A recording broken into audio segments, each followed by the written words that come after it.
ডেভিডকে কি খেপাতে হয়, কি বাড়ালো 25 বলে 77 রান বাড়িয়েছে, 3খানা 4 মেরেছে, 8খানা 6, 280 স্ট্রাইক রেটে। টিম ডেভিড খেপে গেছে, পুরো ফাটিয়ে দিল সিএসকের বলারদেরকে, কালকে থেকে ঘুম হারিয়ে গেছে গো।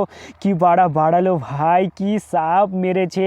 আরসিবির প্লেয়ারদেরকে কি এভাবে খেপাতে হয়? টিম ডেভিড প্রথমে এসে খেপিয়ে দিয়েছিল ভাই, প্রথমে যে মার ধরেছিল আর শেষ বেলায় যে মেরেছে, জ্যামি ওভারটন প্লেয়ারটাকে কিছু মনেই করছে না, চরম মেরেছে। ওপর থেকে একদম বাড়িয়ে দিল সিএসকের প্লেয়ারদেরকে, বলারদেরকে ফাটিয়ে দিল, ফিল্ডিং ছুটিয়ে দিল ভাই। বিরাট কোহলি যখন পড়ে যায় তখন লাগছে যে কি সিএসকের বলাররা খেপে গেছে। তারপর আমাদের টিম ডেভিড আছে, রাজেশ পাটেদার আছে, দেবদার পাটিকার, ফিডশট, 4 জনেই খেপে গেছে, চরম খেলেছে ভাই, চরম। আরসিবির প্লেয়াররাদেরকে এইভাবে খেপাতে হয়। চেন্নার বলার থেকে কালকে খেপিয়ে দিয়েছে, পুরো ফাটিয়ে দিয়েছে।